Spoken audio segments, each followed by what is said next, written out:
Terima kasih. Assalamualaikum warahmatullahi wabarakatuh. Rekan-rekan sekalian, pada kesempatan ini kami dari Yul Pajak KPP Pratama Jambi Payahan, saya Ki Agus Abdurrahman akan mencoba jelaskan tentang apa-apa saja aspek perpajakan dari partai politik. Oke, langsung saja ya. Kita mulai.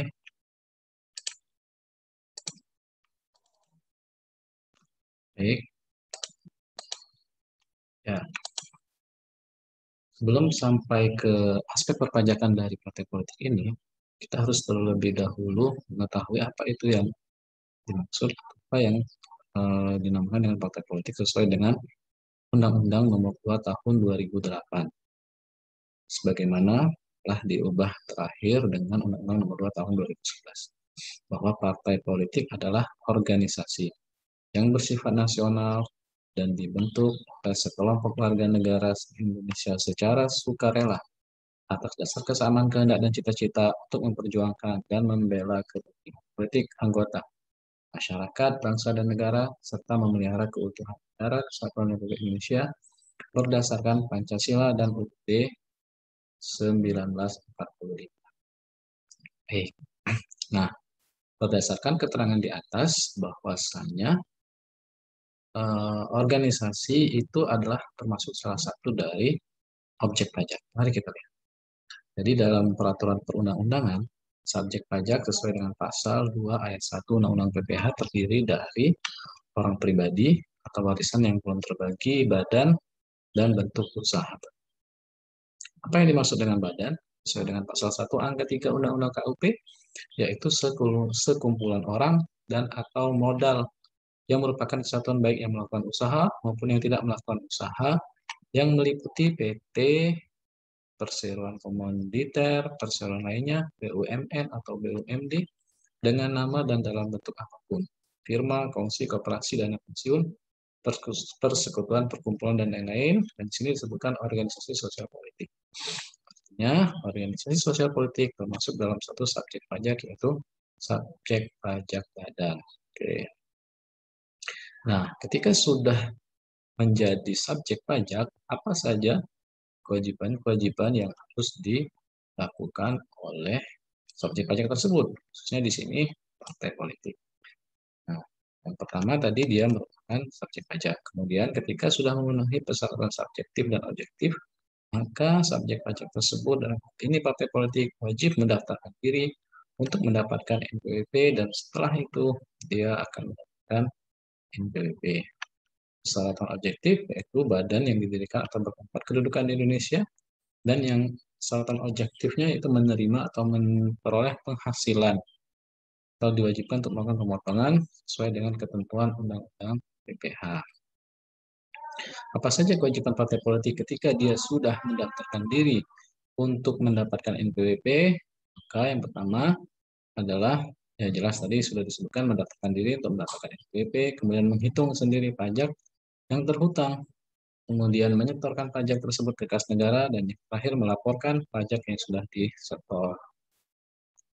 Nah, kita akan lihat nih apa saja kriteria dari jenis-jenis pajak yang ada dalam partai politik. Yang pertama adalah PPH badan. PPH ini penghasilan, pajak penghasilan badan. Jadi yang pertama bahwasanya partai politik wajib melakukan pembukuan. Apa itu pembukuan? Pembukuan ya sebagai salah satu sarana pencatatan keuangan yang harus dilakukan. Diselenggarakan di Indonesia dengan menggunakan huruf Latin atau angka Arab. Kemudian pembukuan tersebut atau catatan dokumen yang menjadi dasar pembukuan wajib disimpan selama 10 tahun. Nah, pembukuan ini sekurangnya terdiri atas catatan mengenai apa? Harta, kewajiban, modal, penghasilan dan biaya, serta penjualan dan pembelian, sehingga nantinya dapat dihitung berapa besarnya pajak yang terhutang dari operasional kewajiban partai politik tersebut. Sebelum sampai kepada penghitungan PPH atau pajak penghasilan badan tersebut, maka kita akan coba lihat nih sumber keuangan dari partai politik itu dari mana saja. Ya. Sesuai dengan Undang-Undang Pasal 34 tentang undang-undang partai politik, ada 3 paling tidak sumber keuangan yang didapatkan oleh partai politik. Yang pertama yaitu iuran anggota. Kemudian yang kedua sumbangan yang sah menurut hukum, dan yang ketiga adalah bantuan keuangan dari APBN atau APBD. Nah, kesemuanya ini merupakan penghasilan, karena penghasilan adalah sesuatu yang bisa digunakan untuk menambah kekayaan yang digunakan operasional dari sebuah badan tadi. Jadi di sini disebutkan merupakan penghasilan, tidak termasuk non objek. Jadi bukan bukan bukan bukan non objek, bukan non objek itu maksudnya berarti objek, bahkan objek pajak penghasilan. Iuran anggota, sumbangan dan bantuan keuangan dari APBN atau APBD tersebut. Nah, bagaimana penghitungannya? Jadi setelah penghasilan yang dikumpulkan tersebut, maka kita harus menghitung penghasilan yang dikenakan pajak atas penghasilan tadi. Jadi besarnya penghasilan kena pajak ditentukan berdasarkan penghasilan bruto, jadi semuanya dijumlahkan, kemudian dikurangi dengan biaya untuk 3M, untuk mendapatkan, menagih, memelihara penghasilan tersebut. Jadi semua sumber tadi dari iuran, dari sumbangan, dan ataupun dari bantuan itu sebagai penghasilan bruto. Nah, dari penghasilan bruto atau yang disebutkan tadi, maka ada pengeluaran. Pengeluaran ini yang disebut dengan biaya atau beban. Apa-apa saja pengeluaran yang dikeluarkan oleh badan, dalam hal ini partai politik, yaitu pengeluaran untuk kegiatan partai politik. Ada pengeluaran-pengeluaran yang tidak boleh dikurangkan. Ada juga pengeluaran-pengeluaran yang tidak boleh dikurangkan.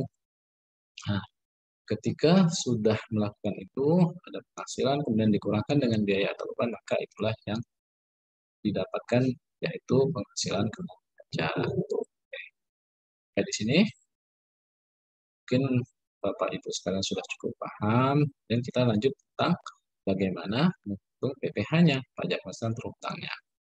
Besarnya PPh terhutang dihitung dari PKP tadi, penghasilan kena pajak, dikali dengan tarif pajak penghasilan. Nah, berapa tarif pajak penghasilan? Yaitu sebesar 25% dikali penghasilan kena pajak sesuai dengan pasal 17. Nah, tetapi ada fasilitas yang diberikan oleh negara dalam ini sesuai dengan pasal 31, wajib pajak dalam negeri dengan peredaran bruto sampai dengan 50 miliar. Jadi ketika sebuah badan mencapai maksimal 50 miliar sampai dengan 50 miliar, maka akan mendapatkan fasilitas berupa pengurangan tarif sebesar 50% dari tarif pasal 17 yang dikenakan atas penghasilan kena pajak dari bagian bruto sampai dengan 4,8 miliar. 50 juta, 50 dan dengan peredaran bruto sampai dengan 50 miliar. Kemudian yang dikenakan atas penghasilan kena pajak dari bagian bruto sampai dengan 4,8 miliar. Nanti akan dijelaskan lebih detail. Contoh. Jadi dia hanya mendapatkan tarif pajak 12,5%. Nah, ini contoh. Jadi bagaimana menghitung PPh terhutang? Jadi di sini misalnya penerimaan bantuan dari APBN atau APBD ada sebesar 500 juta. Kemudian ada iuran dari anggota fraksi atau anggota DPR dari masing-masing anggota partai yang duduk di legislatif. Totalnya dalam 1 tahun ya ada 2 miliar. Sumbangan pihak ketiga yang sah 1 miliar. Tidak ada penghasilan lain-lain sebesar 250 juta. Maka jumlah penerimaan brutonya adalah 3,750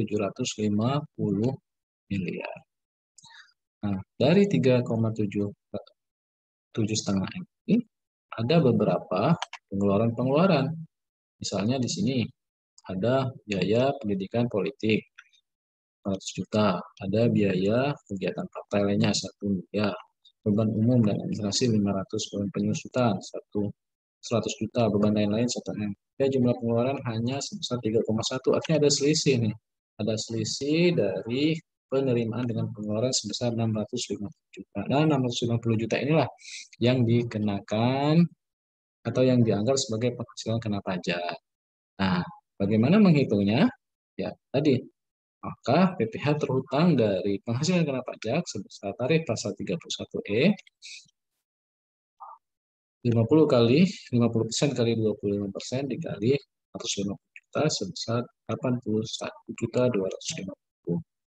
Dia mendapatkan fasilitas karena penghasilan brutonya masih di bawah 4,8. Ya, oke. Dalam tahun berjalan atau dalam tahun berikutnya, ketika wajib pajak sudah mendapatkan atau menghitung PPh terutang di tahun tersebut, maka di tahun berjalan dia wajib melakukan angsuran nih, angsuran PPh pasal 25. Itu PPh yang dibayar sendiri oleh wajib pajak tiap bulan pada tahun berjalan. Jadi misalnya sudah dilaporkan dalam tahun pajak 2020 sebesar 81.250.000 kekurangan pembayaran pajaknya, maka dalam tahun 2021 ada PPh pasal 25. Bagaimana penghitungannya? Nah, perhitungan PPh terutang pasal 25 dikurangi PPh terutang berdasarkan SPT tahunan tersebut dikurangi dengan pajak. Misalnya ada transaksi-transaksi di mana wajib pajak dipotong pasal 22, 23 atau 4. Kemudian besarnya angsuran sebelum pelaporan SPT sama dengan besarnya angsuran pajak untuk bulan terakhir tahun pajak yang lalu. Bayarannya atau pelaporannya, bayaran dilakukan paling lambat tanggal 15 bulan berikutnya setelah masa pajak berakhir dan dilaporkan tanggal 20 bulan berikutnya setelah pajak berakhir. Maka akan mendapatkan perhitungan PPh pasal 29. Itulah yang menjadi dasar untuk mendapatkan. Jadi PPh terutang lebih besar dari kredit pajak surat pasal 25 yang dilakukan pada sebelumnya, kredit pajak dari pasal 22, 23, 24 yang paling besar, maka akan mendapatkan akan menghasilkan PPh pasal 29. Nah, PPh pasal 29 inilah yang harus dilakukan pembayaran pajaknya sebelum dilaporkan dalam SPT. SPT tahunan bagaimana? SPT tahunan itu adalah sarana untuk melaporkan tadi, melaporkan penghasilan dalam jangka waktu 1 tahun, kemudian biaya-biaya dan sebagainya, itu dilaporkan paling lambat 4 bulan setelah akhir tahun pajak. Ini akan dilakukan pelaporan paling lambat tanggal 30 April tahun berikutnya dengan menggunakan SPT elektronik. Ya, bagaimana SPT elektronik ini? Ya, ada forum atau ada materi khusus tersendiri ya. Pelaporan ini bisa dilakukan oleh wajib pajak sendiri dari mana saja tanpa perlu melapor ke kantor pajak. Partai politik sebagai pemotong atau pemungut pajak. Ternyata partai politik juga sebagai pemotong atau pemungut. Yang sering, pemotongan apa saja yang sering? Pemotongan atau pemungutan pajak apa yang sering berhubungan dengan partai politik? Pasal 21, pasal 23, pasal 4 ayat 2. Pasal 21 ya atas pemungutan atas penghasilan sebelumnya pekerjaan jasa atau kegiatan dengan nama dalam pun yang diterima atau diperoleh pajak orang pribadi dalam negeri. Misalnya berupa upah, gaji, honor, ataupun dengan pelaksanaan suatu kegiatan. PPh yang dipotong, PPh pasal 21 yang dipotong disetorkan paling lambat tanggal 10 dan dilaporkan paling lambat tanggal 2. Dan ada lagi, yaitu pasal 23. Pasal 23 ini ada berbagai macam jenisnya. Itu misalnya dividen, bunga, royalti, hadiah sebesar 50% atau 2% atas transaksi sewa. Selain sudah. Nah, PPh pasal 23 dipotong setor paling lambat tanggal 10 dan dilapor paling lambat tanggal. Ya, lagi itu PPh pasal 4 ayat 2. Misalnya atas hadiah undian, sewa tanah, bangunan, jasa konstruksi, pengalihan, itu ada PPh pasal 4 ayat 2 yang harus dipotong berkaitan dengan transaksi. Misalnya, melakukan hadiah undian ya, kan pemotongan sebesar 20%. Kemudian melakukan sewa tanah atau bangunan, kan melakukan pemotongan 10%. Atau jasa konstruksi, berbangun